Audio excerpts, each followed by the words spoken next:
Bismillahirrahmanirrahim. Assalamualaikum warahmatullahi wabarakatuh. Innal hamdalillah nahmaduhu wa nasta'inuhu wa nastaghfiruh wa na'udzu billahi min syururi anfusina wa sayyiati a'malina. May yahdihillahu fala mudhillalah wa may yudlil fala hadiyalah.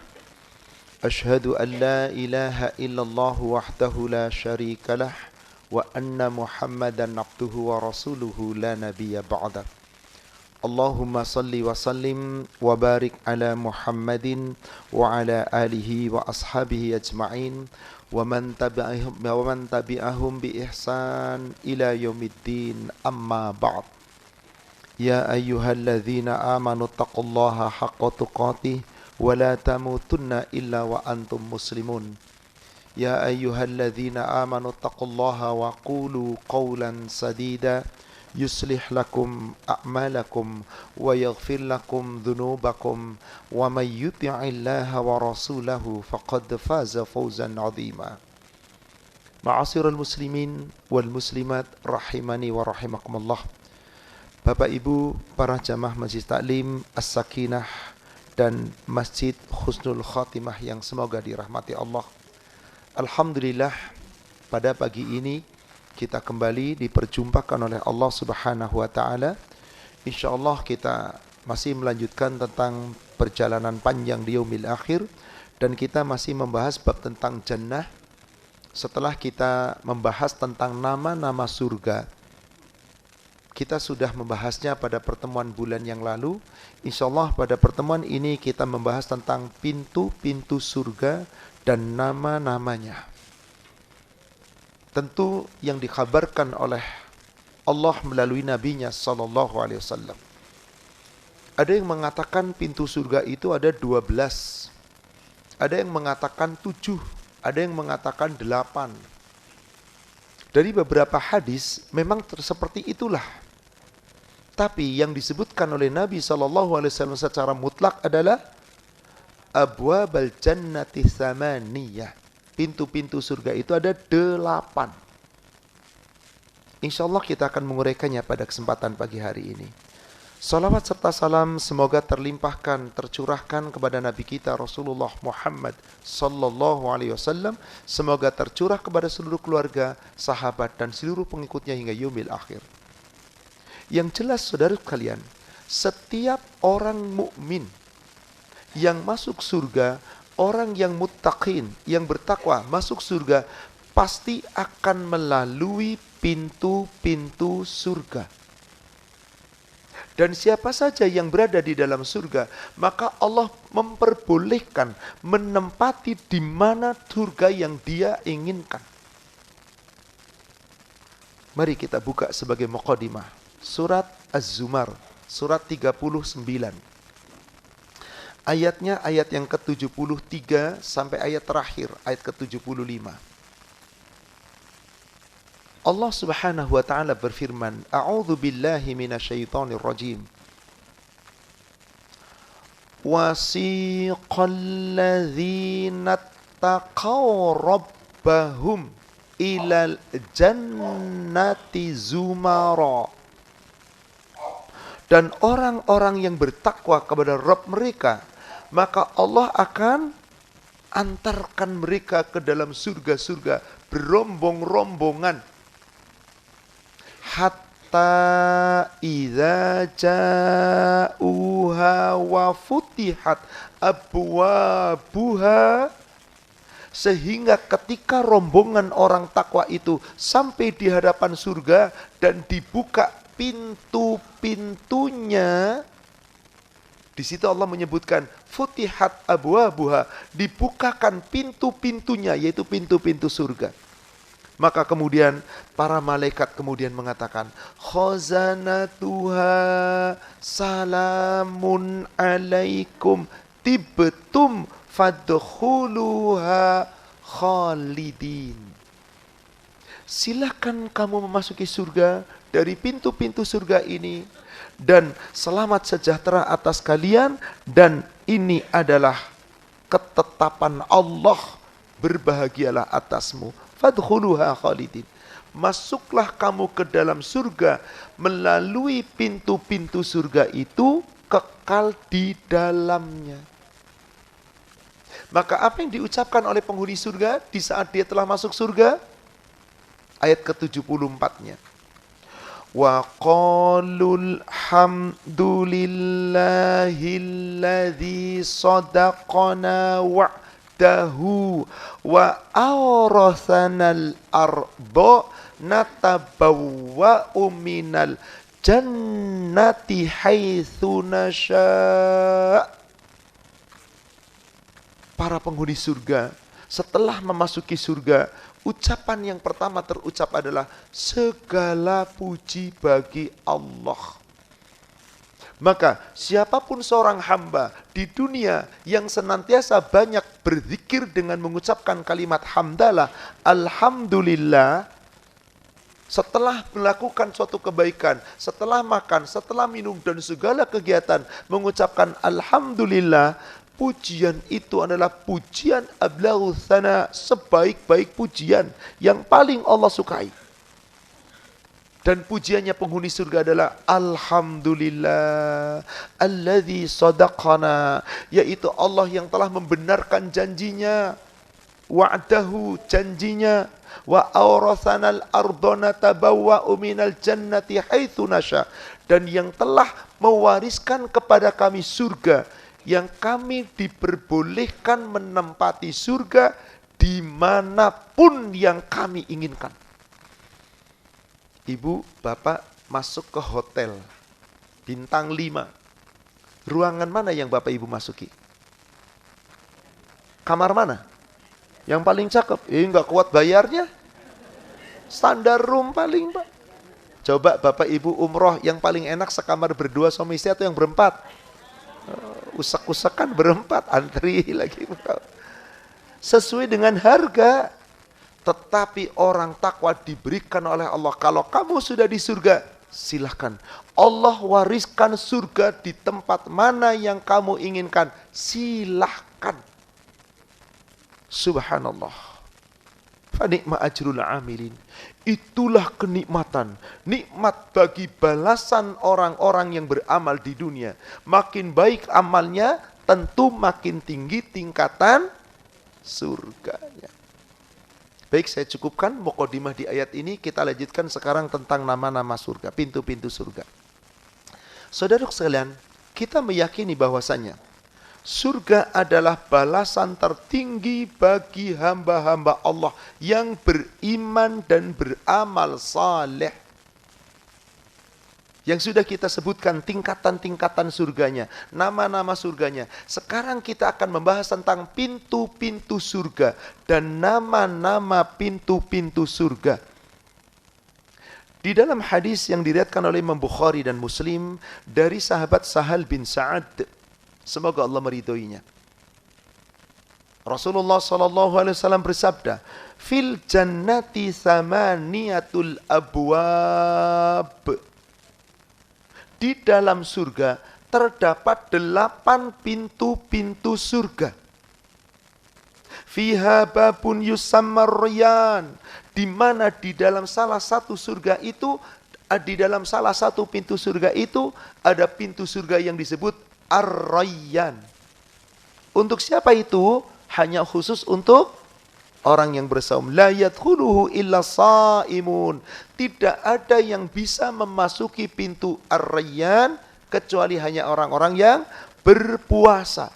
Jadi jelas dalam hadis riwayat Imam Bukhari Muslim ini dari Sahal bin Sa'ad, 8 pintu surga disebut oleh Allah melalui Rasulnya.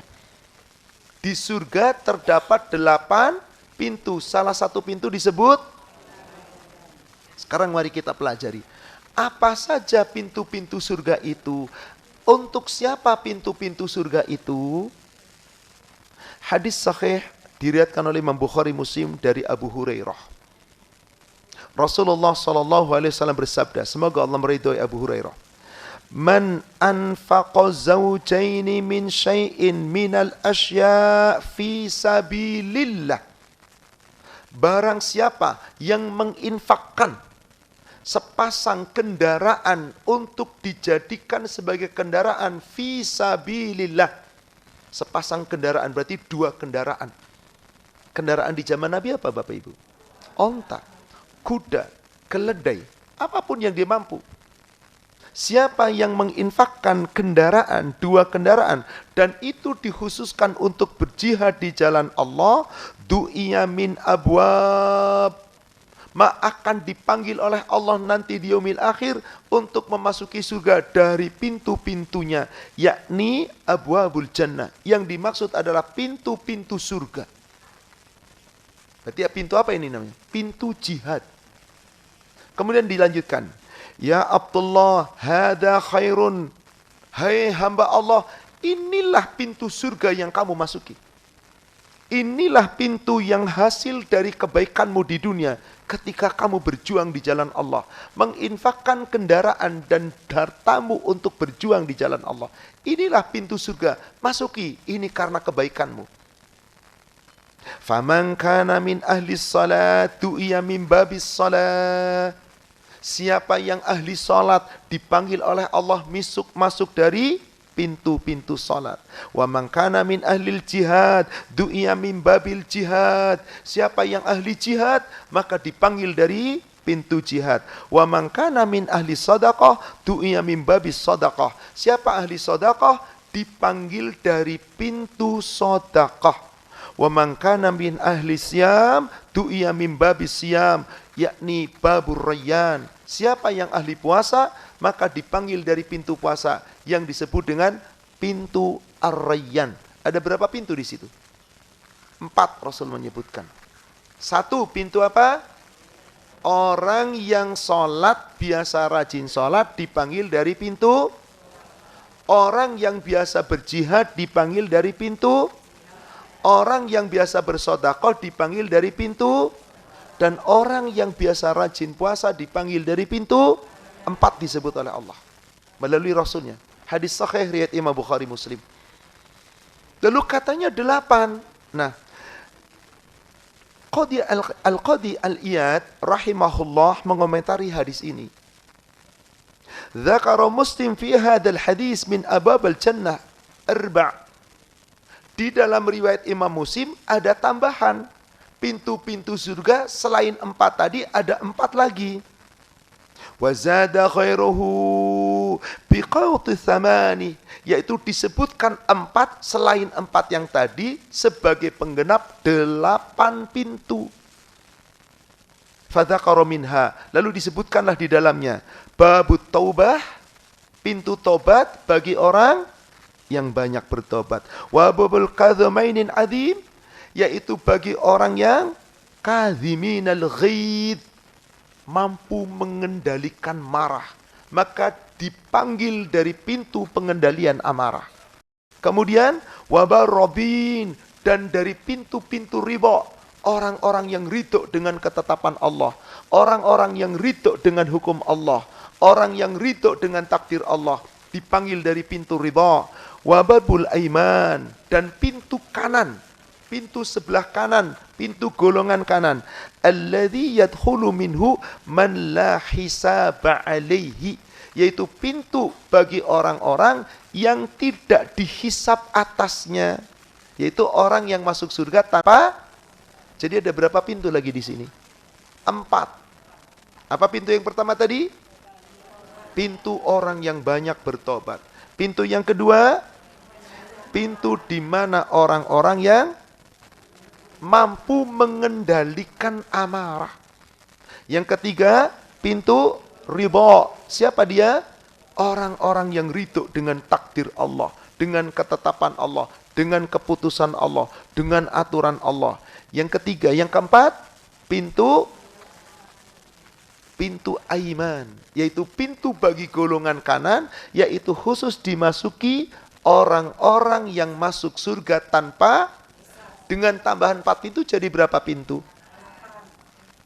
Tetapi kemudian di dalam penjelasan yang lain, Ibnu Hajar Al-Asqalani rahimahullah, beliau menjelaskan, waqa'a fil hadithi dzakara arba'ata abaman ababal jannah. Di dalam hadis juga disebutkan ada 4 pintu surga yang lain. Siapa dia? Wa baqi min arkanil hajj falahu babus syak. Orang-orang yang melaksanakan rukun-rukun haji, dia pun akan mendapatkan khusus dari pintu haji. Wa amma thalathata al-khair faminha babal kadhiminal ghaid. Adapun yang lain adalah diantaranya pintu-pintu orang yang mampu mengendalikan amarah, wal afina aninas, dan orang-orang yang mampu memaafkan kesalahan manusia.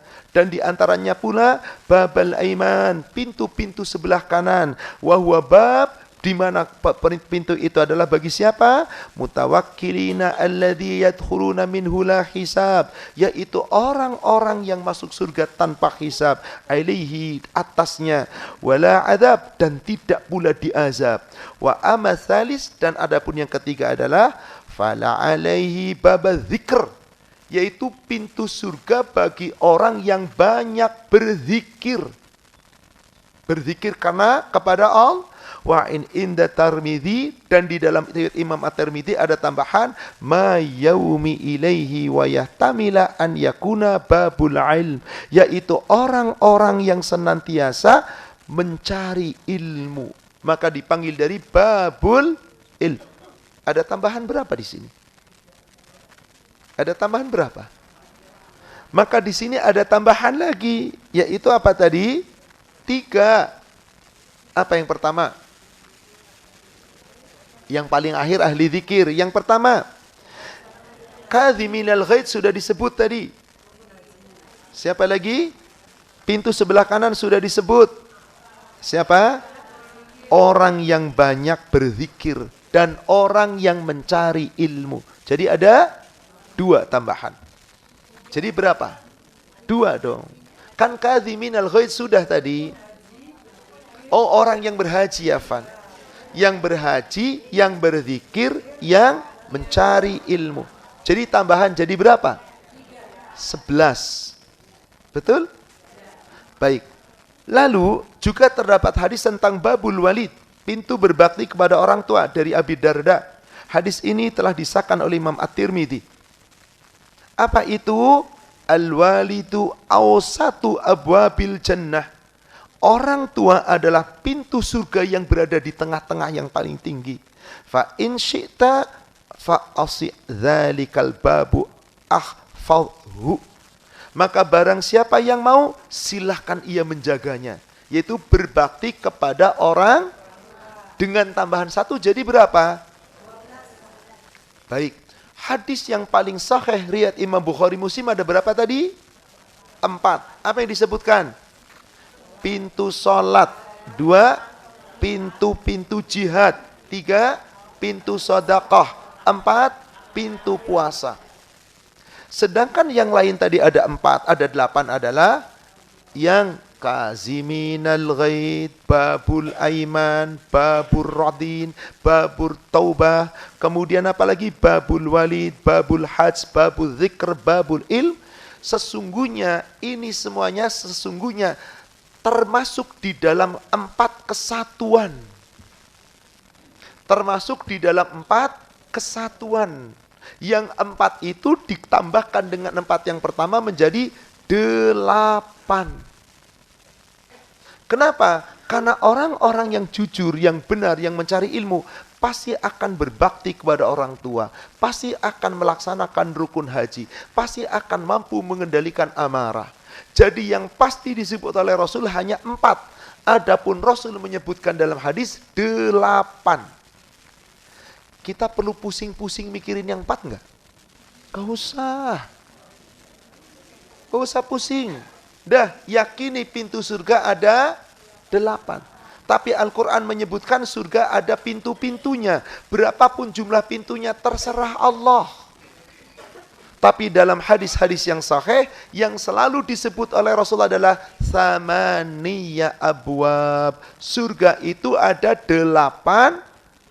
Mau yang menyebut dari haji, dari taubat, dari zikir, dari ilmu, bakti sama orang tua, terserah. kadhiminal ghaid, dari pintu radin, silahkan.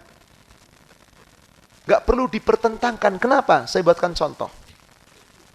Bapak Ibu baru lulus dari mahasiswa.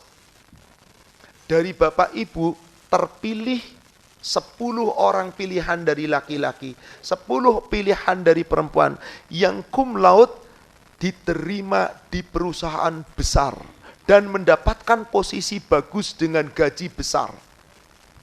Lalu dikabarkan, di perusahaan yang akan Bapak Ibu masuki nanti, yang terpilih nanti 10-10, itu ada 11 pintu, ada 12 pintu, ada yang ngomong 8 pintu. Lalu Bapak Ibu sibuk mikirin pintunya atau sibuk mikirin gimana caranya bisa masuk perusahaan? Itu yang harus kita lakukan. Banyak orang pusing, ribut. Pintu surga ada 8, ada 12. Hadis ini dibahas ini. Ribut. Nggak penting. Sudah hadis-hadis Rasul menyatakan yang paling sahih 8 pintu. Yang disebutkan dalam riwayat Imam Bukhari dan Muslim 4 pintu. Adapun yang 8 pintu yang lain disebutkan dalam riwayat Imam At-Tirmidzi, riwayat Imam Ahmad, An-Nasai, tapi dengan berbeda-beda. Bagaimana 8? Tadi 4, 8 jadi 12. Jangan pusing. Mau 12, mau 100, terserah Allah. Yang penting sekarang kita masuk, itu kan. Yang paling penting masuk surga, betul nggak Bapak Ibu? Yuk dari pintu sholat, yuk jaga sholat kita. Jangan cuma sholat yang wajib. Maka Allah perintahkan di surat Al-Baqarah ayat 238. Hafidhu ala salawati was salatil wusta wa qumu lillahi qanitin. Jagalah semua solatmu dan jagalah solat wusta, solat asar. Dan tegakkanlah solat itu, berdirilah solat itu semata-mata karena Allah dengan khusyuk. Nih, jaga. Termasuk menjaga waktunya solat. Solat terbaik apa itu? Afdalul amal indallah as-salatu li awalil waqtiha. Yang namanya sholat awal waktu bagi laki-laki di mana?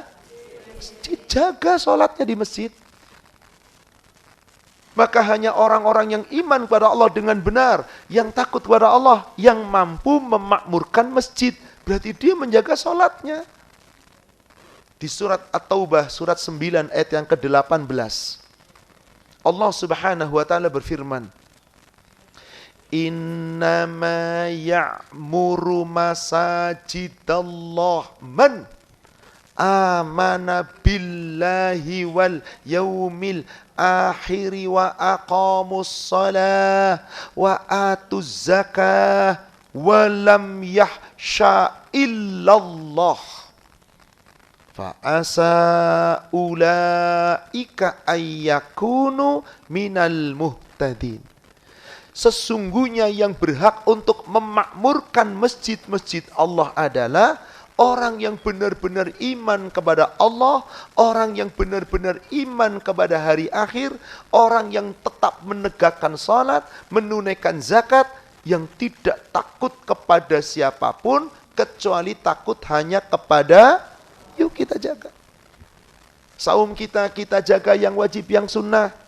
Jihad kita bagaimana? Jihad kita bukan ke medan perang. Bagaimana kita jihad pengendalian diri. Mengendalikan amarah, mengendalikan hawa nafsu, mengendalikan rasa malas, mengendalikan emosi. Mari kita lakukan itu semua agar kita mendapatkan surga dari pintu-pintu yang telah Allah izinkan tadi. Yang terpenting kita mari canangkan diri kita agar bisa masuk ke dalam. Ayo. Ini yang paling penting saudara sekalian. Ini yang paling penting. Sedekah, mari kita jangan bakhil. Banyak-banyak kita bersedekah. Sebab dengan sedekah, apa yang Allah berikan jaminan kepada kita? Sedekahmu itu akan menyuburkan hartamu. Sedangkan pelaku riba, makin banyak hartanya, musnah hartanya di hadapan Allah. Sebagaimana Allah firmankan di surat Al-Baqarah 276. Al-Baqarah 276. Yamhaqullahu riba wa yurbis sadaqah. Allah akan menghancurkan riba, Allah akan memusnahkan harta riba, dan Allah akan menyuburkan harta yang disedekahkan. Maka tadi ada pintu apa? Sedekah. Mari kita banyak sedekah. Apakah sedekah itu hanya dengan harta? Tidak. Di dalam hadis yang diriwayatkan oleh Imam Muslim dari Jabir bin Abdullah, Rasulullah SAW telah bersabda, kullu ma'rufin sedekah. Tiap-tiap kebaikan itu adalah sedekah. Mari kita banyak sedekah. Siapapun laki-laki, perempuan yang bersedekah semata-mata ikhlas karena Allah, seakan-akan sedang memberikan pinjaman kepada Allah, nanti Allah yang akan membalas dengan lipat ganda yang banyak, ditambah lagi dengan pahala yang mulia, dikasih bonus lagi, ampunan. Surat Al-Hadid, surat 57, ayat yang ke-18. Allah subhanahu wa ta'ala berfirman,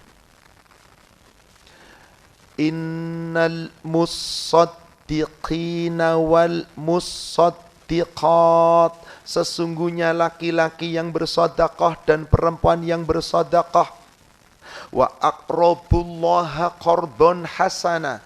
Dan orang-orang yang memberikan pinjaman kepada Allah dengan pinjaman yang terbaik. Yudha'afu lahum walahum ajrun karim. Allah akan melipat gandakan balasan bagi mereka dari sedekah yang mereka lakukan, dan mereka akan mendapatkan ajrun karim. Apa itu ajrun karim? Balasan, pahala yang paling mulia, surga.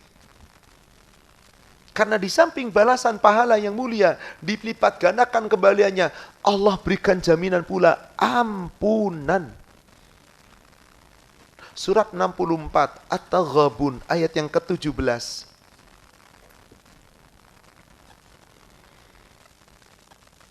In tuqridullaha qardhan hasana.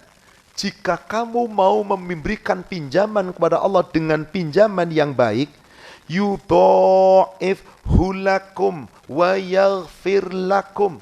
Niscaya Allah akan mengembalikan dengan pengembalian berlipat ganda bagi kamu, dan Allah akan memberikan ampunan untukmu. Wallahu syakurun halim.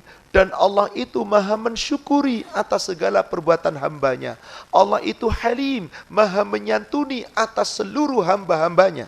Allah yang akan memberi. Tadi ada hadis salah satu pintu surga apa? Kadhiminal ghaid. Apa makna kadhiminal ghaid? Orang yang mampu mengendalikan, ketika Anda disakiti orang, mengendalikan amarah, pasti akan memberi apa? Mendendam atau memaafkan. Maka diganding dengan afina aninas. Itu ciri orang takwa yang kelak akan meraih surga. Sebagaimana Allah firmankan di surat 3 Ali Imran ayat yang ke-133 dan 134. Surat 3 Ali Imran 133 dan 134. Wasari'u ila maghfiratim mir rabbikum wa jannatin arduhas samawati wal ard u'iddat lil muttaqin. Dan bersegeralah kamu untuk meraih ampunan Allah, bersegeralah untuk meraih surganya Allah yang luasnya seluas langit dan bumi, yang Allah hanya sediakan untuk orang yang bertakwa. Coba kita lihat ciri orang takwa yang disebutkan oleh Allah di ayat 134-nya. Alladzina yunfiquna fis sarra'i wad-dharra. Siapa itu? Orang yang berinfak, yang bersedekah, yang tidak bakhil. Kapan mereka berinfak dan bersedekah? fis-sarra wad-dharra. Dalam keadaan lapang atau dalam keadaan sudah tadi dipanggil dari pintu sedekah yang diberikan galasan berlipat ganda, dikembalikan oleh Allah, dapat pahala mulia, dapat ampunan. Kemudian nomor 2 dan 3-nya, siapa itu orang yang bertakwa itu? Wal kadhiminal ghaidh wal 'afina 'anin nas. Orang-orang yang mampu mengendalikan amarah dan orang-orang yang mampu memaafkan kesalahan. Jadi orang yang mampu mengendalikan marah padahal mampu melampiaskan marah. Orang yang mampu memaafkan padahal mampu membalas. Ini orang baik atau orang baik sekali? Kita termasuk yang mana? Yang memaafkan atau yang membalas? Semoga memaafkan. Subhanallah. Afina aninas. Kadhiminal ghaidh wal afina aninas. Cuman maaf Bapak Ibu, demi Allah ini berat luar biasa. Bener. Mungkin ada orang gak nyakitin kita, tapi ngeselin doang. Ini kita sudah sebel banget. Wih, sebel banget sama orang itu, udah gak usah diurusin, biarin aja, jangan dia. Ini manusia, belum apalagi kita disakiti. Maka di dalam hadis yang diriwayatkan oleh Imam At-Tabrani dari Anas bin Malik, semoga Allah meridhoinya, Rasulullah SAW telah bersabda, "Man kaffa ghababahu kafallahu anhu adzabahu, dakhalal jannah." Siapa yang di dunia mampu mengendalikan marahnya, mampu memaafkan, maka Allah akan menjauhkannya dari azab neraka dan masih akan dimasukkan ke dalam. Ibu, suami-suami ibu termasuk suami yang tipe pemaaf atau kurang pemaaf atau pemarah? Ibu mau jawab kayak apapun terserah suami ibu. Suami yang merasa, tapi kadang suami nggak ngerasa loh. Ini maaf bocoran nih, rahasia laki-laki Pak. Ibu-ibu nggak usah tahu nih. Karena hadis ini khusus untuk laki-laki. Mau diberitahu Pak? Subhanallah, hadis sahih riwayat Imam Ahmad, Abu Daud, Tirmidzi dan Ibnu Majah dari sahabat yang bernama Anas bin Malik. Apa kata Nabi SAW? Nih rahasianya Pak. Man kadhama ghaidhan wa huwa qadir ala ayyun fidahu da'ahu Allahu azza wa jal ala ru'usil khalaik yaumal qiyamah. Siapa saja laki-laki yang mampu mengendalikan marahnya, yang mampu sabar, marah tapi marah yang benar, bukan marah-marah kata-kata kotor, marah dengan cara yang tepat, itulah pengendalian. Maka kelak di hari kiamat, laki-laki tersebut dipanggil oleh Allah di hadapan makhluk, dipamerkan oleh Allah. Hei makhluk, nih laki-laki penyabar di dunia. Hei makhluk, ini laki-laki penyabar di dunia. Kemudian hatta yukhayyiruhullahu minal huril ain masya'. Kemudian Allah memberikan pilihan kepada laki-laki yang penyabar tadi. Hei laki-laki yang sabar, kamu silahkan memilih bidadari surga. Hurun ain, yang cantik jelita. Bidadari mana yang kamu inginkan? Pengen bidadari surga Pak? Yuk kendalikan marah. Ustadz, isi saya cemburu enggak? Loh isinya juga dapat wildanun mukhalladun. Pemuda-pemuda tampan yang tetap tampan. Nggak ada lagi cemburu di surga. Dicabut rasa dendam, dicabut rasa cemburu, nggak ada lagi. Yang ada nikmat, nikmat, nikmat. Maka tadi ada pintu khusus, pintu apa namanya? Kadhiminal ghaidh wal afina aninas. Pintu khusus untuk orang-orang yang mampu mengendalikan amarah dan mampu memaafkan kesalahan. Sekali lagi saya ingin tanya, berat atau super berat? Tapi Allah perintah. Tapi Allah perintah. Di surat 7, surat Al-A'raf 199.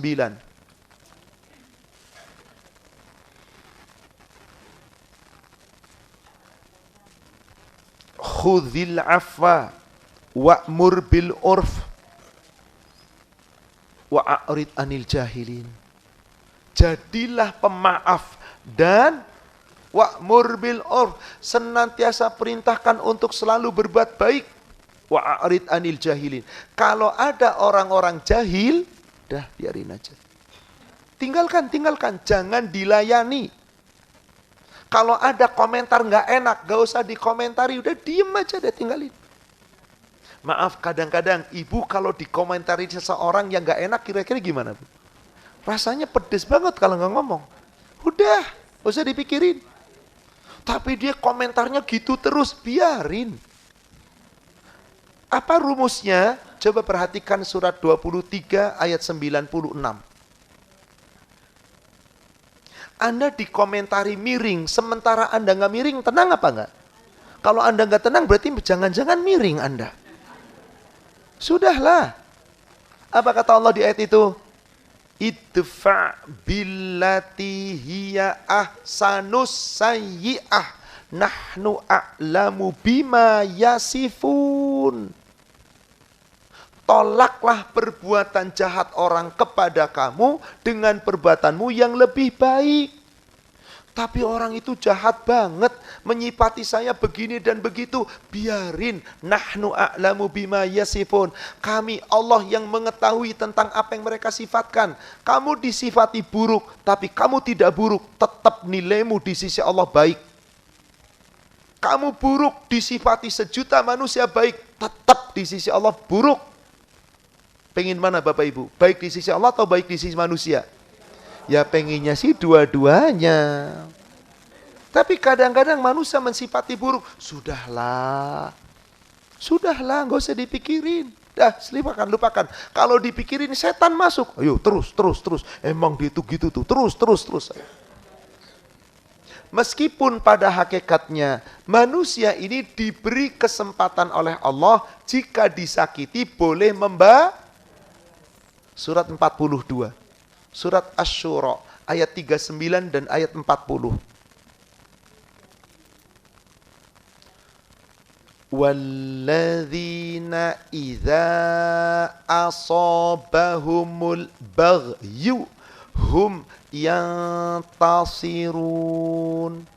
Dan bagi orang-orang yang apabila dizolimi, yaitu diperlakukan dengan zolim, disakiti, dihina, dicela, dia boleh membela diri.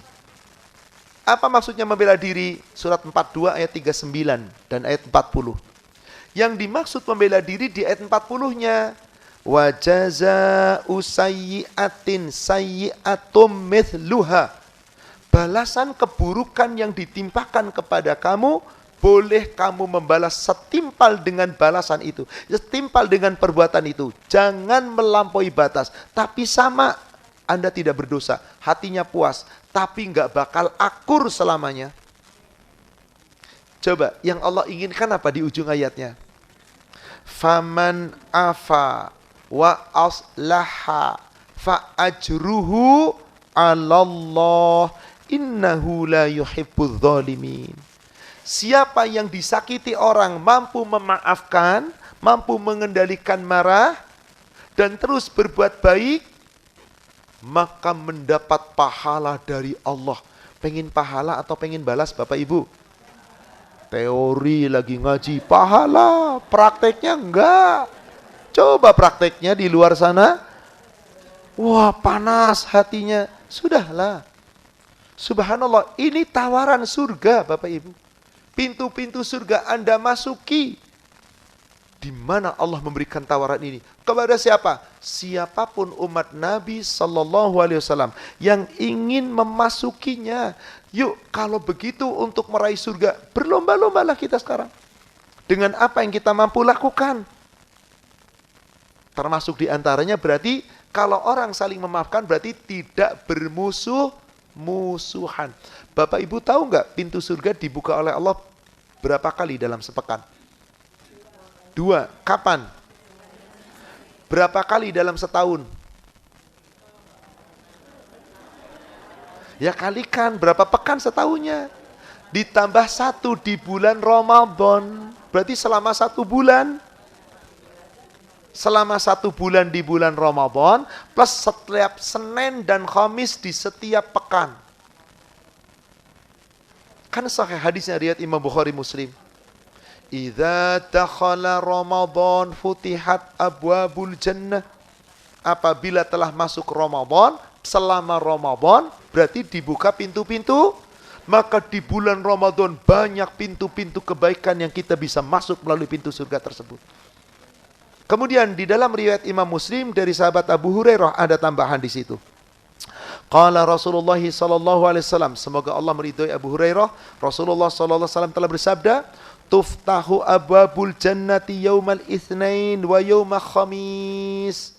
Pintu surga dibuka setiap hari Senin dan hari Khamis. Makanya Rasul tiap Senin dan Khamis supaya apa?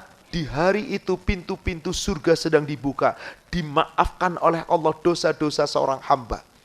Diangkatnya amal-amal kebaikan seorang hamba. Bagi siapa? Fayaghfiru likulli abdin la yusyriku billahi syai'a. Bagi siapa saja seorang hamba yang tidak menyekutukan sesuatu dengan Allah, illa rajulan kanat bainahu wa baina akhi syahna, kecuali seseorang yang antaranya dengan saudaranya bermusuh-musuhan. Ada orang puasa Senin Kamis rajin banget, tapi musuhannya nggak pernah damai. Nggak diangkat tuh pintu kebaikannya. Nggak dibuka pintu surga baginya. Nggak diangkat amal kebaikannya. Tidak diampuni dosanya. Dikecualikan tadi. Pintu surga dibuka setiap pekan 2 hari, yaitu Senin dan Khamis. Diampuni dosa-dosa orang yang tidak menyekutukan Allah. Kecuali 2 orang yang sedang berselisih antara keduanya. Fayuqal, maka dikatakan oleh Allah kepada malaikat yang akan mengangkat amal kebaikan, yang untuk membukakan pintu surga baginya, yang akan memberikan ampunan untuknya. Anziru hadaini hatta nastahyan, anziru hadaini hatta yastahyi taslihan. Tunggulah 2 orang yang sedang berselisih itu. Jangan diampuni dulu. Jangan dicatat ampunannya. Jangan dicatat amal baiknya. Jangan dibukakan pintu surga untuknya sebelum dia berdamai. Tapi banyak loh orang disampaikan hadis ini tetap aja musuhan. Setahunan gak pernah mau ketemu. Tetap ada atau ada? Oh, tapi di As-Sakinah sih gak ada, insya Allah. Tapi kalau sudah di luar sini saya gak tahu. Subhanallah, pintu surga dibuka, ampunan dibuka, amal kebaikan diangkat. Makanya kenapa tadi Rasul Senin dan Khamis selain puasa? Ini supaya di hari itu beliau bersih dari kesalahan dan dosa. Dan memang beliau sudah dapat jaminan bersih. Maka mari kita jaga saum kita supaya dibukakan punta pintu surga yang namanya Ar-Rayyan, pintu-pintu kebaikan. Kemudian kita lanjutkan kembali. Ada sebuah hadis yang diriwayatkan oleh Imam Muslim. Bahwasanya di sini disebutkan dari Abu Hurairah, semoga Allah meridhoinya. Man anfaqa zawjaini fi sabilillah, sudah kita uraikan tadi di depan. Siapa yang menginfakkan 2 kendaraan di jalan Allah, dimasukkan ke dalam pintu surga melalui pintu jihad. Yang berjihad melalui pintu jihad. Yang bersedekah melalui pintu sedekah. Kemudian yang salat melalui pintu, yang puasa melalui pintu. Setelah menyampaikan itu di ujung hadisnya, maka kemudian apa? Abu Bakar bertanya, "Ya Rasulullah, fahal yud'a ahadun min tilkal abwab kulliha?" Adakah orang yang nanti akan masuk surga dari seluruh pintu-pintu surga itu? Ada atau tidak? Nah, maka kemudian qala Rasulullah sallallahu alaihi wasallam, "Na'am wa arju an takuna minhum." Ya, ada. Aku berharap wahai Abu Bakar, engkau salah satu orang yang masuk dari pintu surga yang semuanya tadi. Pengen apa pengen? Kenapa Abu Bakar masuk surga dari segala pintu surga? Di sini diceritakan dalam hadis riwayat Imam Muslim dari sahabat Abu Hurairah. Diceritakan di sini. Suatu ketika Rasul sedang duduk dengan para sahabat setelah beliau mengadakan kajian di dalam masjid, lalu beliau bertanya. Dan ini di sore hari, di ba'da salat duhur menjelang waktu asar. Qala Rasulullah sallallahu alaihi wasallam. Bersabda Rasulullah sallallahu alaihi wasallam, "Man asbaha minkum al-yawma sha'iman." Siapa di antara kamu yang sejak pagi tadi sedang puasa? Abu Bakar tunjuk. Qala Abu Bakar, "Ana." Saya ya Rasulullah. Ini bukan lagi riya, bukan lagi pamer. Rasul sedang bertanya kepada sahabatnya, siapa di antara kalian yang sedang pagi tadi sedang puasa? Maksudnya hari ini lagi puasa. Ada yang nunjuk. Abu Bakar, saya ya Rasulullah. Qala Rasul bersabda lagi, "Faman tabi'a minkumul yauma janazah." Siapa yang di antara kamu hari ini tadi telah mengantarkan jenazah ke pekuburan? Qala Abu Bakar, "Ana ya Rasul." Saya ya Rasulullah. Qala Rasul kemudian mengatakan lagi, "Faman at'ama minkumul yauma miskinan." Siapa yang hari ini sudah memberikan makan orang miskin? Qala Abu Bakar, "Ana ya Rasul." Aku ya Rasulullah. Kemudian qala Rasulullah bersabda kembali, "Faman ada minkumul yauma maridon." Siapa di antara kamu yang hari ini telah membesuk orang sakit? Abu Bakar jawab lagi, "Ana ya Rasulullah." Berarti setiap ada kebaikan Abu Bakar, orang terbaik di muka bumi dari kalangan sahabat ibu. Maka orang yang pertama disebut masuk surga oleh Rasul siapa? Abu Bakar Siddiq. Siapa dia? Sahabatnya Rasul, mertuanya. Saya tanya, mertua dengan mantu tuaan siapa? Mertua. Loh, Abu Bakar dengan Rasul tuan siapa? Tuaan Rasul. Abu Bakar wafat tahun berapa? Tahun berapa? Rasul wafat tahun ke-11 Hijriah. Abu Bakar wafat 3 tahun berikutnya. Hanya 2 tahun lebih memimpin sebagai khalifah. Berapa umur Abu Bakar ketika wafat? 63. Berapa umur Rasul? Jadi selisih berapa tahun? Menantu lebih tua dari mertua. Ada? Ada. Lawang isinya Rasul Aisyah itu seperti umur cucunya Rasul kok. Lebih muda dari cucunya Rasul kok. Subhanallah. Ya tidak mengapa, Islam mengajarkan itu. Gak harus lebih tua loh yang namanya mertua. Makanya Abu Bakar, meskipun dia mertua, kalau manggil Rasul, Mat, sini Mat. Gitu. Kita kalau manggil mantu kadang-kadang panggil nama pakai, lu sini lu. Jangan dong, panggil nama. Kalau di orang Jawa, Mas, panggil namanya dengan sebutan Mas. Kalau orang Sunda, sini panggil namanya. Kalau kita sebagai mertua menghormati menantu, kira-kira menantu kita hormat nggak sama kita? Luar biasa. Cuman kadang-kadang menantu suka arogan, mertua suka arogan. Rasul, kalau Abu Bakar kalau manggil Rasul, ya Rasulullah, wahai Rasulullah, nggak pernah memanggil nama. Sebagai penghormatan atas kedudukan, ya Rasulullah. Pernah suatu ketika Rasulullah dimintai doa oleh Abu Bakar. Maksudnya Abu Bakar minta diajarkan doa. Sah ya dicari Imam Muslim. Abu Bakar menemui Rasul sengaja, Bu. Lalu ngomong begini, ya Rasulullah, alimni du'a idza alamtani fat'u fis salat. Hai Rasulullah, tolong ajarkan kepadaku satu doa. Jika engkau ajarkan doa itu kepadaku, aku akan amalkan doa itu dalam salatku. Ada yang sudah ngerti? Ada yang sudah hafal doa yang diajarkan Rasul kepada Abu Bakar dalam salat sebelum salam, setelah tasyahud akhir? Allahumma inni zalamtu nafsi zulman katsira wa la yaghfiru dzunuba illa anta faghfir li maghfiratan min indika warhamni innaka antal ghafurur rahim.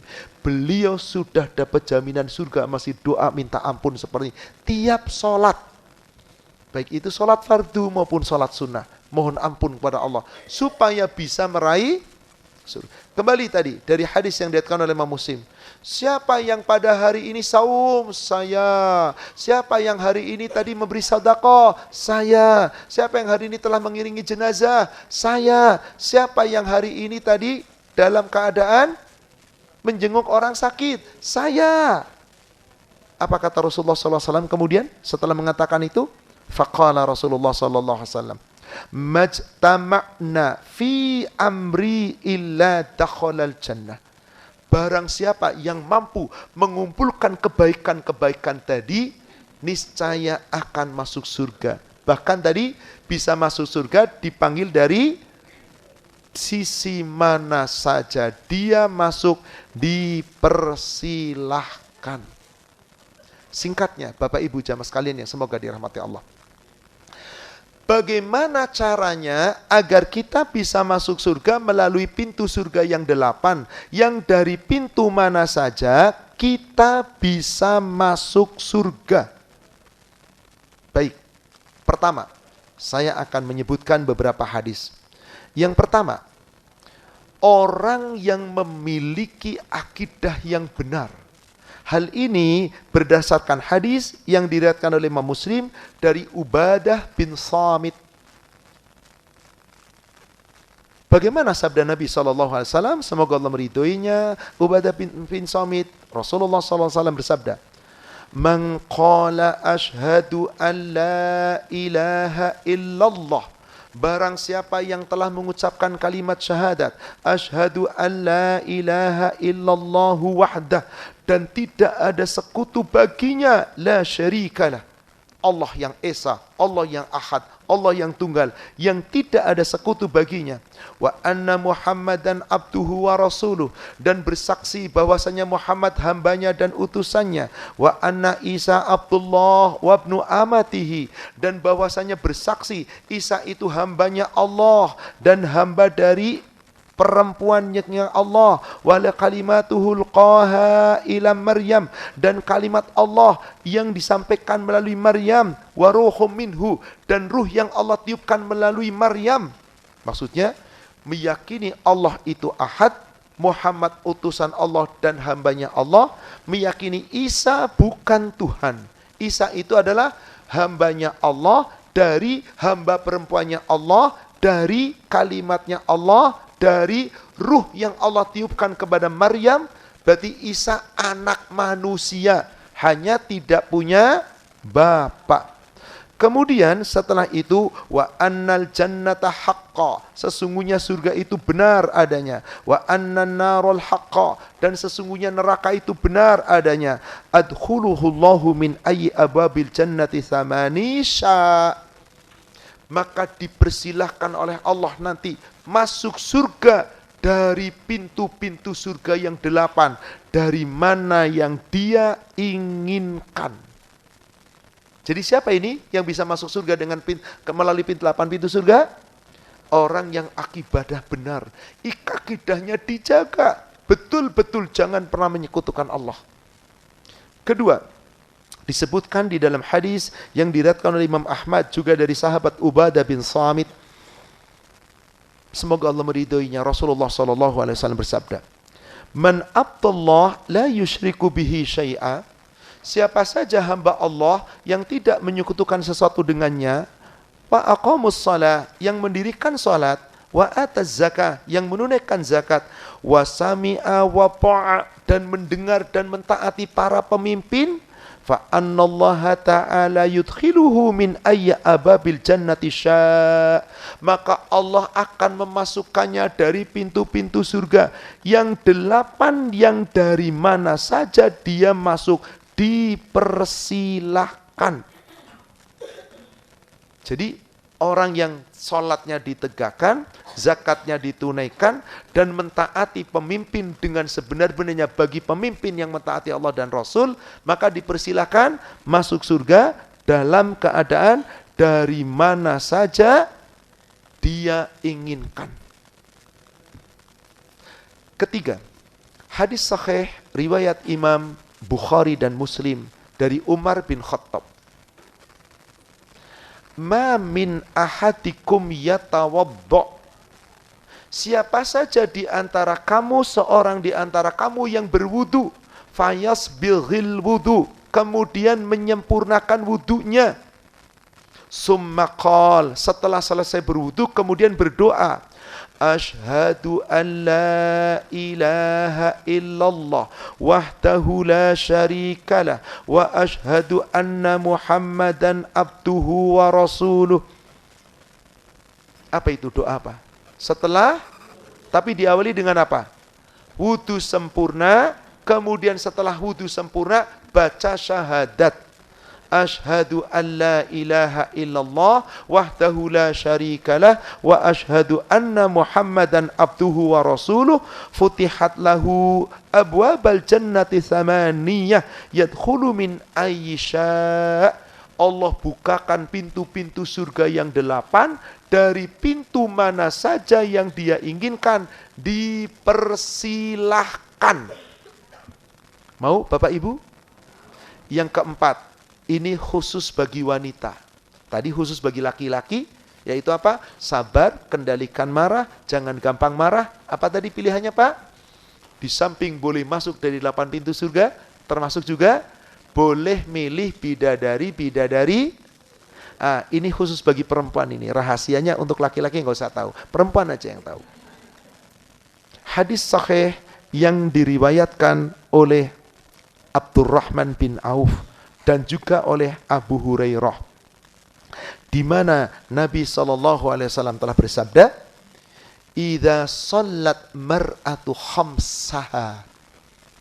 Apabila seorang wanita menjaga sholat 5 waktunya, wasamat syahroha, dan menjaga puasa Ramadan, dijaga sebulan dalam puasa Ramadan itu sebaik-baiknya, wahafidhat farjaha, menjaga farjihnya, menjaga auratnya, menjaga kehormatannya, tutup tubuhnya dengan syar'i, pakai busana muslimah yang benar, dan wa ata'at zaujaha, mentaati suaminya, kilalaha, dikatakan kepada wanita tadi, udkhulil jannata min ayyi abwabil jannati syi'ti. Hai para wanita tadi, silahkan kamu masuk surga dari 8 pintu surga yang kamu inginkan, dari sisi manapun, silahkan kamu masuk surga. Mau ibu? Hadis sahih yang diriwayatkan oleh Imam Ahmad. Silahkan. Jadi ada berapa tadi? 1, siapa? Yang akidahnya benar, bahwasanya meyakini bahwanya tidak ada ilah kecuali Allah dan tidak menyekutukannya, dan Muhammad Rasulullah dan Isa hamba Allah, dari anak perempuannya hamba Allah, dan seterusnya, neraka itu hak, surga itu hak, maka masuk surga dari 8 pintu surga. 3, siapa tadi? Siapa orang yang mentaati pemimpin? Siapa yang mengucapkan kalimat la ilaha illallah Muhammadar Rasulullah, dan sudah tadi?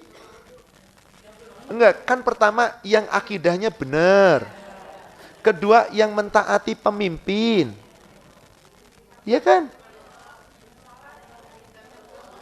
Iya, yang mendirikan sholat, menunaikan zakat, mentaati pemimpin. Pasti masuk 2 kan?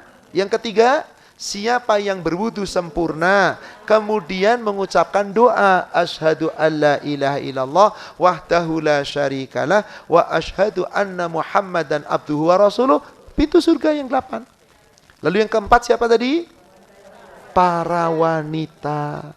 Wanita yang menjaga sholat 5 waktu, wanita yang menjaga saum Ramadan, wanita yang menjaga kehormatan, menjaga auratnya, menjaga farjihnya, dan yang mentaati, maka dikatakan kepada wanita tadi, hai para wanita-wanita yang seperti tadi, silahkan masuk surga dari pintu 8 pintu yang kamu inginkan, yang mana saja.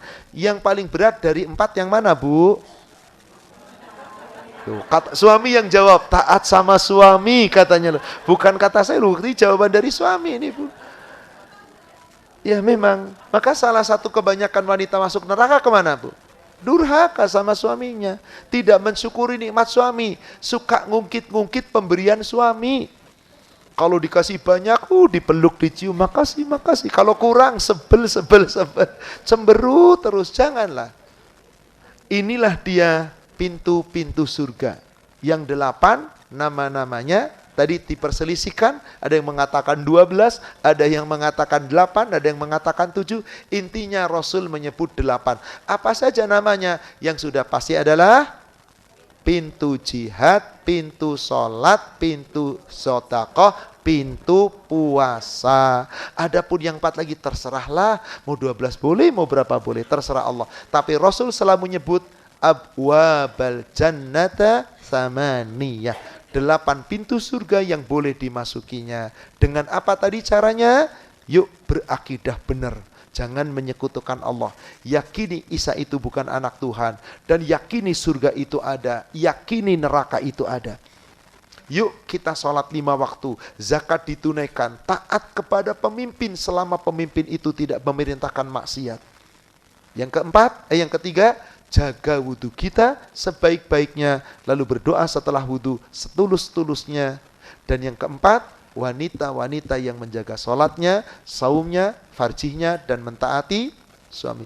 Semoga kita termasuk orang-orang yang kelak akan meraih surganya. Amin ya Rabbal. Demikian kajian kita pada pagi hari ini.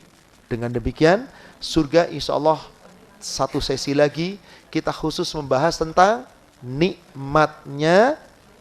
Karena kita belum membahas nikmatnya. Baru dibahas dulu tentang pertama tentang surga, kemudian kedua tentang apa? Sesi kedua yang kita bahas. Nama-nama surga.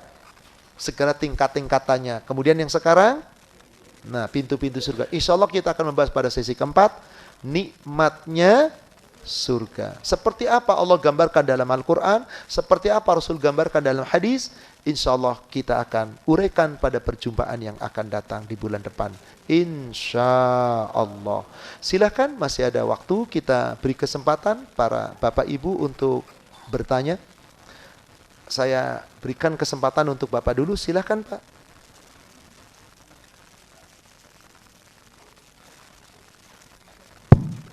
Assalamualaikum warahmatullahi wabarakatuh.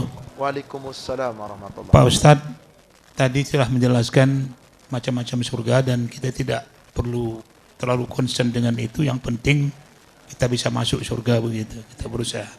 Tapi saya baca di online, katanya juga dalam Al-Quran disebut ada 8 surga. Antara lain Firdaus, Aden, sampai di Huldi gitu. Nah ini bagaimana kaitan dengan yang disebut oleh Pak Ustadz yang pertama tadi? Terima kasih. Assalamualaikum warahmatullahi wabarakatuh. Itu sudah kita bahas di pertemuan bulan lalu Pak. Nama-nama surga. Ada 8 surga. Dari mulai Jannatul Firdaus, Jannatul Ma'wa, Jannatul Na'im, Jannatul Khur, dan seterusnya. Dan kaitannya dengan pintu. Setiap surga-surga itu memiliki 8 pintu. Setiap surga-surga itu memiliki 8 pintu. Adapun surga-surga nama-namanya sesuai tingkatannya, sesuai dengan amal masing-masing. Pintu-pintu surganya juga sesuai dengan amal masing-masing. Intinya tiap surga memiliki 8. Berapa tingkatan surga? 8. Nama-nama surga? 8. Berapa pintu-pintu surga? 8. Jadi tiap surga memiliki 8 pintu. Demikian Pak. Allah Allah. Silakan. Berikutnya, barangkali ada di antara ibu-ibu jamaah yang mau bertanya. Atau bapak-bapak. Monggo yang di belakang silakan, mau lewat langsung atau lewat tulisan silakan. Atau ada yang di chat barangkali. Waalaikumsalam warahmatullahi wabarakatuh. Tafadhal Pak. Silakan ibu yang ada di chat. Ya, silakan.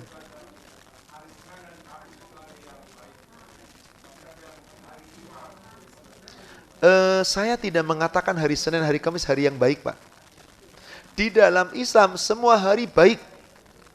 Jangan pernah percaya dengan kebiasaan orang Jawa. Selasa Kliwon itu enggak baik.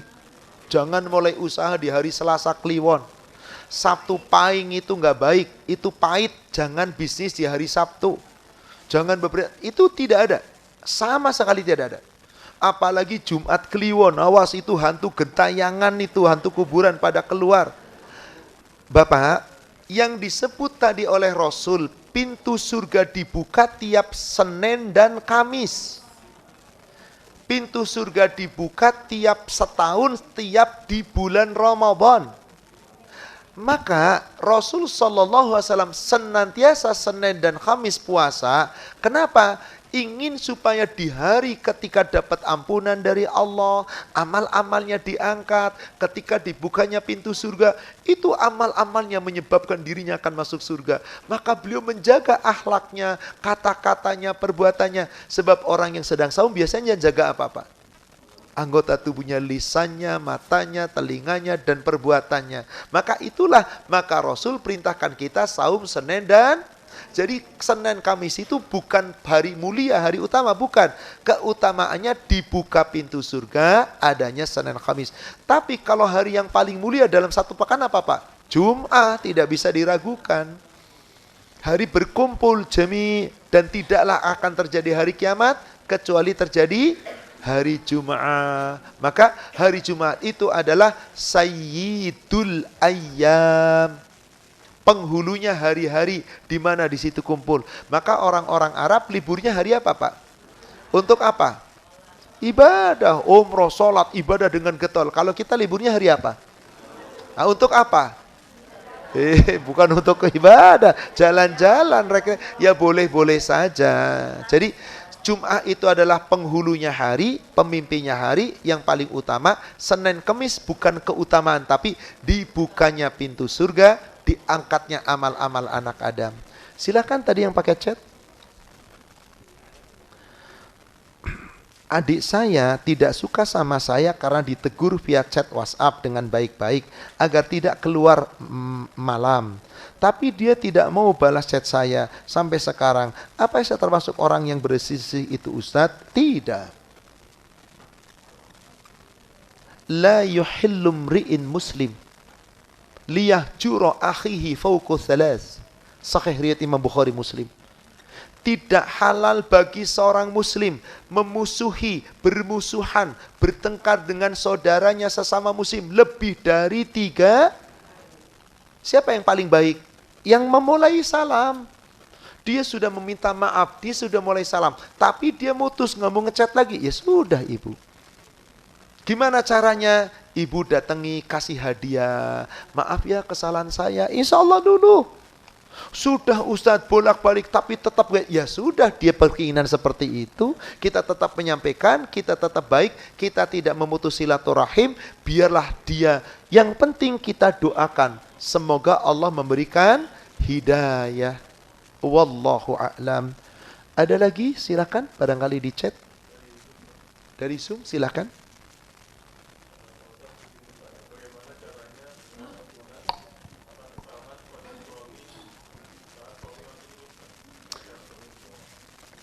Ketika suami masih hidup, bagaimana cara minta maafnya? Datangi. Ibu, demi Allah, jika ibu dengan tulus ikhlas minta maaf sama suami, gak ada suami yang kemudian gak mau memaafkan. Silakan. Ikhlas dengan ikhlas, minta maaf dengan sungguh-sungguh. Pasti memaafkan. Meskipun kadang-kadang suami suka gengsi bu, gak memaafkan dulu. Saya juga kadang begitu bu. Benar nih, saya ngakui benar bu. Kadang gengsi dulu, kenapa? Habis diulang lagi. Enggak dimaafin dulu ah. Tapi enggak lama, enggak sampai berhari-hari. Paling ya beberapa menit lah. Ibu juga saya kadang begitu. Suka gengsi dulu. Intinya, seorang pasangan ketika berbuat salah kepada pasangan, jangan melalui tulisan. Sebab apa? Kalau ada istri minta maaf kalau lewat tulisan, Anda enggak menghargai suami. Tidak pantas. Kok melalui WA, apa gunanya tatap wajah setiap hari di rumah? Tidak pantas. Maka langsung, sama ketika kita berdoa sama Allah, lewat chat, ya Allah nih baca sendiri deh lah, udahlah. Gak. Ya Allah, minta Anda chat dulu, Anda baca. Langsung minta. Jangan ini yang di-share. Allah kan maha tahu saya nulis. Ya selama Anda gak minta. Jadi mintalah kepada suami terus terang, seperti itulah. Gimana Ustadz, suami sudah meninggal? Doakan suami supaya Allah mengampuni dosa-dosanya. Perbanyaklah berbuat kebaikan-kebaikan. Meskipun untuk dirinya, termasuk insya Allah sampai pula kepada suaminya. Sebab kebaikan seorang istri, akibat dari didikan suami, seluruh kebaikan istri mengalir kepada istri. Sedekah istri, kalau harta itu dari suami, pahala sedekah istri semua mengalir kepada suami. Dan teruslah berbuat kebaikan dan doakan. Jangan menyesal. Dan jangan terlalu lebay. Suaminya udah meninggal, pulang pergi ke kota. Aduh, saya nggak enak, udah sebulan ninggalin suami saya. Di mana? Di kuburan. Lebay. Berlebihan. Kan ada perempuan yang kayak gitu. Ninggalin di kuburan, nggak udah sebulan. Emang di sana nemenin terus? Ya nggak bisa ziarah. Ziarah suami adalah doakan. Ziarah terbaik itu apa? Doa, istighfar, permohonan ampun. Silakan berikutnya. Ada di chat? Silakan. Pertanyaan di chat selanjutnya tadi nyambung dengan yang barusan Ustadz sampaikan Ustadz. Suaminya sudah meninggal, bagaimana caranya minta maaf Ustadz? Baik, tadi sudah dijelaskan. Minta maafnya adalah kepada Allah. Artinya mendoakan. Ada sebuah hadis yang diriwayatkan oleh Imam At-Tabrani dari Anas bin Malik. Kafaratun, penghapus dosa. Liman taghdab, bagi orang yang pernah kamu hina, kamu ghibah, kamu cela, fastaghfirullah, mohonkan ampun kepada Allah untuk dosa-dosanya. Jadi kalau orang yang kita pernah berbuat salah kepadanya, kita nggak ketemu lagi, kita nggak tahu lagi, nggak sadar lagi. Coba zaman-zaman dahulu kita masih jahiliyah, belum pernah kajian, belum pernah ngaji. Kayak apa kira-kira? Ya Allah, musuhan mungkin tiap hari musuhan sama teman. Ribut sama teman, belum lagi suami istri, belum lagi dengan saudara. Setelah itu kita sadar orang-orang sudah meninggal, nggak mungkin kita minta maaf lagi langsung. Maka doakan ampunan baginya. Ustadz, saya ingin sekali mendapatkan pahala dari suami, tapi suami kurang peka dan sering bikin kesel dan jengkel. Mudah-mudahan penanya suaminya ada di sini nih, mudah-mudahan ini. Wahai suami yang merasa sering jengkelin istri, tolong nih perhatikan. Sering bikin kurang peka, bikin kesal dan bikin jengkel. Bagaimana ya Ustadz, kita ingin meraih pahala ridhonya dari suami. Apakah doa-doa untuk suami biar menjadi suami yang menyenangkan Ustadz? Ini nyindir saya nih kayaknya nih. Gak apa-apa deh, saya disindir, saya terima insya Allah. Karena saya merasa kadang-kadang suka bikin kesel istri saya. Tapi semoga istri saya memaafkan. Baik, begini. Wahai suami, Rasul pernah berwasiat khusus. Hadis sahih riwayat Imam Muslim dari sahabat Abu Hurairah. Pesan Nabi begini. Man kana yu'minu billahi wal yaumil akhir fala yu'dhi jarahu. Siapa yang beriman kepada Allah dan hari akhir, jangan suka menyakiti tetangganya. Wa man kana yu'minu billahi wal yaumil akhir falyaqul khairat aw liyasmut. Siapa yang benar-benar iman kepada Allah dan hari akhir, hendaklah berkata benar atau diam. Hai suami, supaya enggak ngeselin istri, tolong daripada kata-katanya kurang baik, diam. Wastausu bin nisa'in khairat. Wastausu bin nisa'in khairat. Wastausu bin nisa'in khairat. Setelah Rasul mengatakan, siapa yang iman kepada Allah dan hari akhir, diulang tadi, jangan menyakiti tetangga, berkata benar. Hai laki-laki, aku wasiat kepadamu, berbuat baiklah kepada istri-istrimu 3 kali. Pertama, tolong wahai bapak-bapak, jaga lisan ini. Istri-istri kita itu kata Allah, itu diciptakan min dila, dari tulang rusuk. Tulang rusuk yang paling bengkok itu yang mana? Apa aja yang paling atas. Jangan coba-coba meluruskan istri kita. Loh, isi hati itu bengkok kata Rasul. Coba tulang rusuk yang paling bengkok mana? Atas. Ada yang bisa ngelurusin tulang rusuk paling atas? Tulang rusuk paling bawah yang paling jenjang saja nggak bisa, apalagi yang atas. Kalau dipaksa, maaf. Perempuan tuh suka melo. Gampang nangis. Gampang sedih. Ngomong dikit, tek. Tiba-tiba diem nangis. Kenapa? Omongan. Perbuatan dikit tujuannya nggak ke sana, tiba-tiba tersinggung. Ada perbuatan dikit nggak ke arah sana, tiba-tiba cemburu. Betul apa betul? Tuh ibu-ibu jawab betul. Pak, tolong perhatikan. Ketika istri kita cemburu, itu tanda istri kita cinta atau enggak? Bapak berbahagialah ketika istri kita cemburu. Awas jangan dias dulu ibu-ibu. Hai ibu, tolong cemburui suami Anda dengan benar. Jangan cemburu tanpa sebab. Suami juga punya harga diri. Suami juga punya perasaan. Nggak berbuat sesuatu dicemburui. Gimana coba? Iya, ibu coba dicemburui padahal ibu nggak melakukan. Marah. Makanya cemburu boleh, tapi dengan cara yang bijak. Meskipun kadang-kadang awalnya emosi, reda. Ingat tadi wahai bapak-bapak, yang mampu mengendalikan amarah, sabar, disediakan apa? Tenang pak, nanti di surga bapak nggak dapat omelan istri lagi pak. Nggak dengerin cerewetnya istri, wow nggak. Makanya mumpung ada di dunia, nikmati aja lah. Karena isi kita itu kata Rasul memang bengkok. Siapa yang ingin meluruskan berarti memaksa. Siapa yang memaksa dari patah. Mematahkan berarti menceraikan. Sudahlah cukup. Jadi wahai ibu, jika suami kurang peka, kadang-kadang ngeselin, kadang-kadang jengkelin, nyebelin, wis nggak apa-apa lah bu, lin-linnya itu kumpulin aja, sabar. Ketika jengkelin, ibu siapkan kopi, ibu siapkan, mas ini ada kopi, ini ada ini, yuk mau kita minum bareng yuk, insya Allah nyebelinnya hilang, insya Allah. Dan wahai bapak-bapak, kadang-kadang istri itu butuh perhatian yang mendadak, yang tidak diminta. Bener, coba deh. Bikin kejutan yang istri nggak minta, kecil aja deh. Wah itu si istri itu dikasih kejutan kecil, waduh pelukannya erat banget beneran. Coba buktikan pak, ini rahasianya loh pak.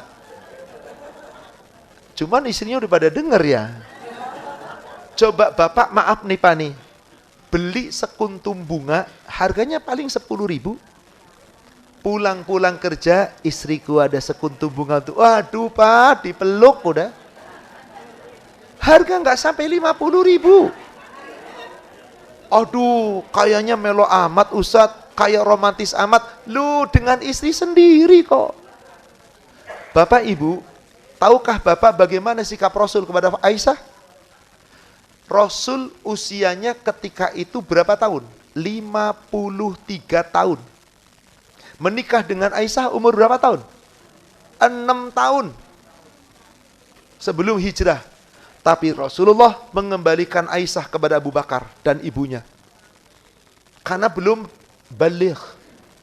Begitu hijrah ke Madinah, usia 9 tahun dikasih pilihan oleh Rasul. Ya Aisyah, apakah engkau memilih denganku atau memilih dengan orang tuaku? Aku milih denganmu. Di usia 9 tahun, beliau bersama Rasul. Selama 10 tahun kurang, 11 tahun kurang. Di Madinah. Subhanallah. Di Madinah Pak. Hidup bersama Rasul. Suatu ketika ada tetangga Rasul dari orang Persia yang jago masak. Mengundang Rasul, ya Rasulullah, aku undang Anda, datanglah ke rumahku, aku memberikan masakan yang paling enak. Baik, nanti aku hadir ke rumahmu. Rasul hadir ke rumahnya. Engkau telah mengundangku untuk makan ke rumahmu, apakah Aisyah boleh ngikut? Kata tetangga Persia, enggak ya Rasulullah, engkau saja. Apa kata Aisyah? Apa kata Rasul? Kalau begitu, aku juga tidak. Pak, bapak ditawari tetangga makan-makan, tapi istri bapak nggak diajak. Bapak ada berangkat sendiri nggak? Sendiri. Maaf ya bu, kamu nggak diajak. Tuh bu, sendiri. Rasulullah Kalau memang Aisyah nggak diajak, kalau begitu aku juga tidak. Besoknya diundang lagi, langsung Rasul mengatakan, Aisyah boleh diajak nggak? Enggak ya Rasul, Anda aja. Kalau gitu aku juga tidak. Kali ketiganya kemudian si tetangga Persia tahu, oh Rasul berarti sangat cinta kepada Aisyah. Apakah Aisyah boleh diajak? Ya, Aisyah juga. Rasul pulang ke rumah, gandengan dipeluknya Aisyah, jalan bareng. Jadi jangan merasa, oh udah tua Ustaz, umurku 60. Jangan. Ya Allah ibu, gak ada masalah. Yang penting isinya yang sah loh Pak. Maaf, jangan isi yang lain. Inilah dia. Kalau seperti itu, isi ridho, suami ridho, saling ridho, enak atau enak? Ibunya juga jangan dikit-dikit rajuk ibu. Tolonglah ketika suaminya agak bikin kesel, bikin jengkel. Coba ibu dengan cara lebih ramah lagi, lebih baik lagi, lebih senyum lagi. Ibu servis dengan segala sesuatu makanan yang paling dicintai apa. Bagaimana servis ibu lebih diperbaiki lagi. Insya Allah ibu, suami ibu akan berubah. Wallahu a'lam. Masihkah ada pertanyaan? Silahkan. Assalamualaikum Ustadz. Menjenguk orang sakit itu akan mendapatkan pahala kebaikan. Tapi kadang si sakit tidak menginformasikan mengenai keadaannya sedang sakit karena takut merepotkan. Dalam Islam bagaimana hukumnya jika si sakit memberitahukan kabar bahwa dia sedang sakit Ustadz? Dan untuk zakat mal Ustadz, afdolnya kita berikan kemana? Orang sakit, apakah harus selalu ngomong saya sakit? Tidak. Kalau sakit-sakit yang ringan, yang bisa ditanggulangi, sudahlah. Sendiri aja, jangan repotin. Termasuk si istri kepada suami, suami kepada istri. Gak usah selalu ngomong, aku sakit, gak usah. Tapi suatu ketika ngomong gak apa-apa, tapi jangan selalu gitu loh. Saya yakin, wahai suami, istri kita juga punya sakit. Wahai istri, suami Anda juga punya sakit. Artinya bukan berarti tiap sakit ngomong. Jangan membebani. Kecuali sakit yang memang sakit itu harus ditanggulangi. Hai suami, kalau istri ngadu sakit, dikit aja sakit, cengeng amat, jangan. Hayo, ke dokter kah? Beli obat kah? Kemana hayo? Demikian pula wahai istri, kalau suami sakit, tanggapilah dengan baik. Meskipun kadang suami nggak suka ngomong, nggak ngadu, aku sakit nggak, tapi kelihatan suami tiba-tiba minum obat, berarti lagi sakit. Tapi yang ringan-ringan itu nggak usah ngomong. Lalu bagaimana kalau sakit itu sakit yang parah, harus di rumah sakit, dirawat dan yang lainnya. Terkadang orang sakit nggak mau dikunjungi karena pengen istirahat. Tapi orang yang tahu kepenginnya mengunjung, maka di saat itu ada adab. Bagaimana orang yang mau mengunjungi, tanya sama orang yang sakit, boleh nggak aku mengunjungi kamu? Apalagi sekarang ada ini. Jangan deh, nggak usah deh. Baik kalau gitu saya doakan, silahkan. Dan kalau toh dibolehkan, tolong mengunjungi orang sakit, jangan lebay, jangan kelamaan.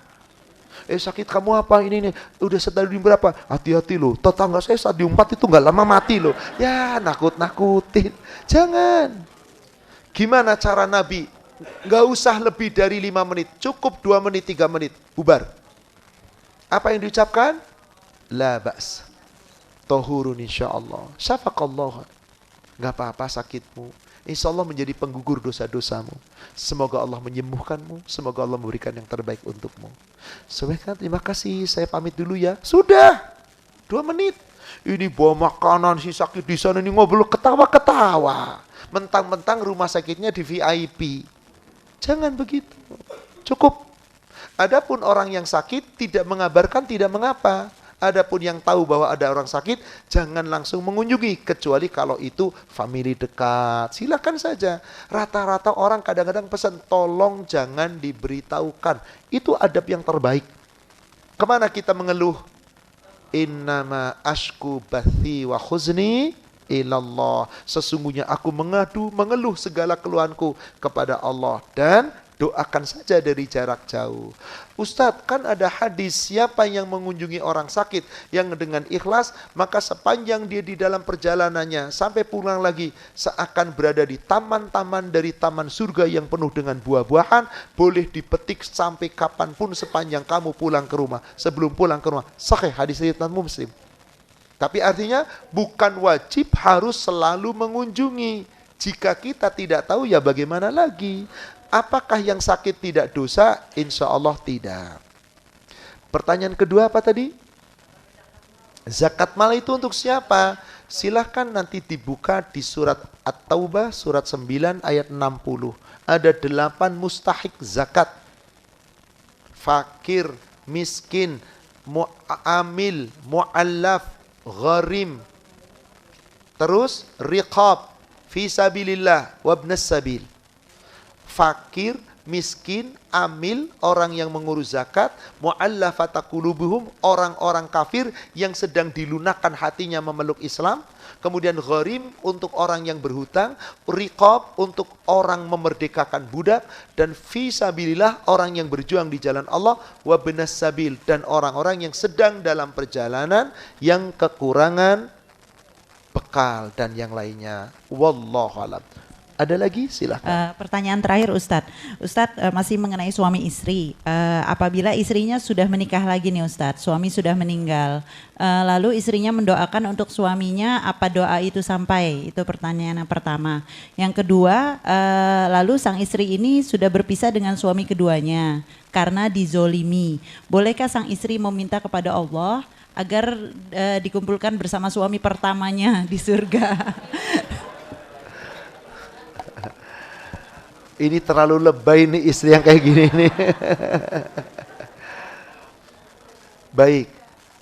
Ada seorang wanita menikah dengan seorang suami. Suaminya sangat dicintainya. Tiba-tiba meninggal. Pasti terngiang-ngiang dengan suami ini, pasti. Lalu menikah dengan laki-laki lain. Ternyata cinta kepada suami yang sudah meninggal gak pernah lekang. Gak ada masalah. Lalu si istri mendoakan suami yang sudah meninggal. Ya tidak mengapa. Suaminya dengar cemburu. Ngapain cemburu? Oh, udah mati dicemburuin. Jangan cemburu. Dan supaya tidak dicemburi, ya jangan doa kenceng-kenceng di hadapan suaminya. Ya Allah, aku sangat cinta suamiku yang sudah meninggal. Ya Allah, ampuni dosa dia. Ya Allah. Disebut-sebut terus ya kesel dong. Artinya boleh mendoakan, sudah lirih, gak usah didengar suami. Dan gak usah memberitahu, Mas aku sudah mendoakan suami saya yang udah meninggal loh. Ya jangan, cukup didoakan, hak halal. Lalu yang terjadi apa? Benar dengan suami yang menikah lagi tadi, cerai. Karena gak cinta dan seterusnya, cerai. Kemudian berdoa, ya Allah aku sebel sama suami saya yang kedua. Ternyata cintaku sama suami pertama. Ya Allah tempatkan aku di surga bersama suamiku yang pertama. Emang udah pasti masuk surga? GR amat. Wong sahabat aja doanya, Allahumma inni as'alukal jannah wa a'udzubika minan nar. Ya Allah, kami mohon kepadamu ya Allah, agar kami masukkan kau ke dalam surga ya Allah.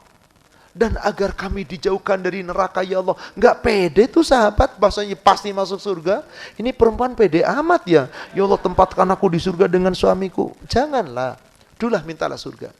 Yang jelas seseorang wanita akan bersama dengan suami yang terakhir dinikah di dunia. Waduh kalau gitu saya nggak nikah lagi ya. Jangan begitu. Maaf, tahu siapa namanya Ummu Salamah? Siapa dia Ummu Salamah? Istrinya Abu. Kayak apa cintanya Ummu Salamah sama Abu Salamah? Nggak ada duanya. Sampai Ummu Salamah mengatakan, demi Allah tidak ada laki-laki yang paling baik di muka bumi kecuali suamiku. Qadarullah. Setelah peperangan di Perang Badar, luka-luka, pulang, meninggal. Maka jandanya Ummu Salamah setelah masa iddah berakhir 4 bulan 10 hari, Rasul melamar melalui utusan. Ya Ummu Salamah, engkau dilamar oleh Rasul. Tadinya mau dilamar oleh Umar, tadinya dilamar oleh Abu Bakar, tapi ternyata mereka berdua melihat Rasul berkeinginan. Maka mundur Abu Bakar dan Umar. Diserahkan kepada, apa yang dijawab oleh Ummu Salamah? Tolong sampaikan kepada Rasul, aku ini wanita yang paling cemburuan. Sedangkan Rasul isinya ketika itu sudah lebih dari 7.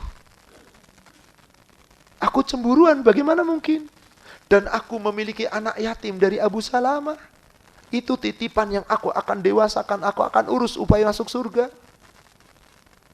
Dan aku ingin sama Abu Salamah nanti di surga. Kemudian Rasul mendoakan, adapun pencemburuanmu aku doakan, semoga engkau tidak termasuk wanita pencemburu lagi. Adapun anak-anak yatimmu aku doakan Allah yang akan mencukupi kebutuhannya. Adapun engkau akan bersama suamimu yang terakhir di surga. Diterimalah lamaran Rasul. Kira-kira masih cemburu nggak? Hilang cemburunya. Bahkan hari-harinya Ummu Salamah sering dihadiahkan kepada Aisyah. Cemburunya hilang, Pak. Dalam arti kata ikhlas. Suatu ketika tanya, ya Rasulullah, gimana aku kan kepengen temu Abu Salamah juga. Tapi engkau orang terbaik di muka bumi. Ayo, mau pengen ketemu siapa? Rasul terbaik kan? Masih mikirin Abu Salamah enggak?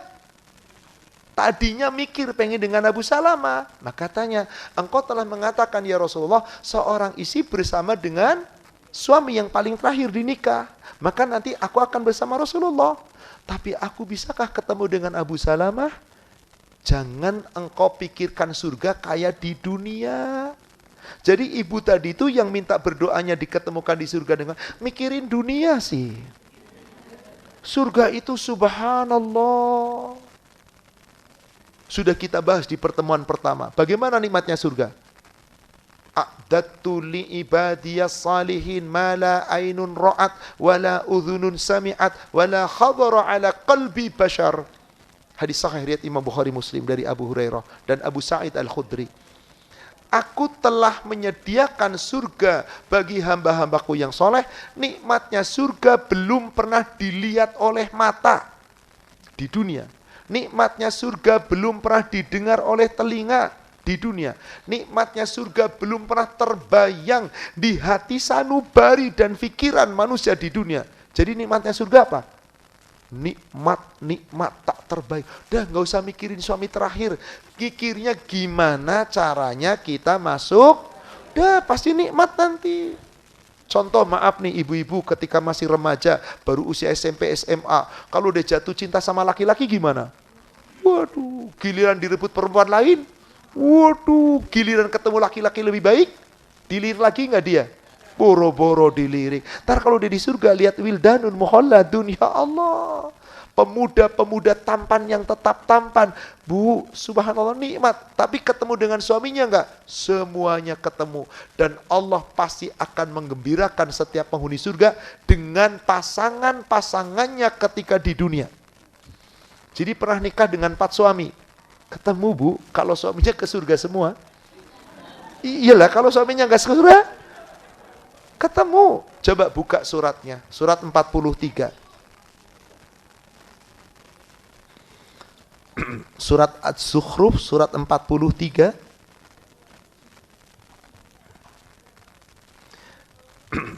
Kita perhatikan ayatnya.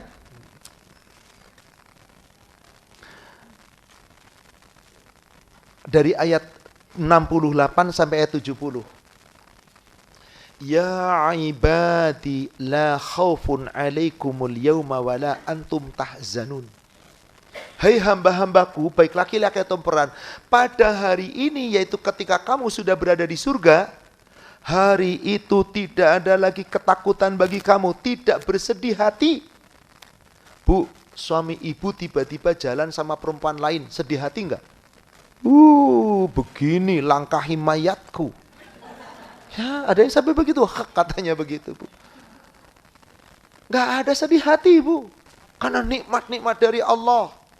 Kemudian ayat 69-nya, siapa yang mendapatkan itu semua? Alladzina amanu bi ayatina wa kanu muslimin, yaitu orang-orang yang selalu beriman kepada ayat-ayat kami dan terus muslim, tunduk patuh berserah diri kepada Allah. Apa kata Allah di ayat 70-nya? Udkhulul jannata antum wa azwajukum tuhbarun. Masuklah kamu ke dalam surga. Kamu dan pasangan-pasanganmu pasti akan digembirakan. Jadi Bu, meskipun ibu nikah sampai 5 kali, ketemu nggak dengan suami yang 5 tadi kalau masuk surga semua? Ketemu. Ada rasa cemburu nggak? Enggak. Kenapa? Di surga dengan di dunia beda. Kayak apa? Gak usah dibayangin lah. Memang gak bisa dibayangkan kok. Tidak pernah bisa dibayangkan oleh akal dan hati sanubari. Yang jelas nikmat, nikmat, nikmat. Nggak pernah susah, nggak ada cara cemburu. Dan yang lainnya. Wallahu a'lam. Demikian saudaraku seiman, para jamaah sekalian yang semoga dirahmati Allah, kajian kita pada pagi hari ini. Semoga apa yang sama-sama kita uraikan membawa manfaat dan hikmah, menambah ilmu pengetahuan, keyakinan, dan bersemangat untuk kita lebih berupaya sebaik-baiknya meraih surganya Allah Subhanahu wa Ta'ala. Yang benar dari Allah yang disampaikan melalui Rasulnya, yang salah saya yang menyampaikan yang penuh kekurangan, kita manusia yang penuh kekhilafan, semoga Allah memaafkan dan mengampuni dosa kita. Mari Bapak Ibu kita sama-sama akhiri dengan kafaratul majlis. Subhanaka Allahumma wa bihamdik, asyhadu an la ilaha illa anta, astaghfiruka wa atubu. Alhamdulillah billahi fi sabilil haq. Assalamualaikum warahmatullahi wabarakatuh.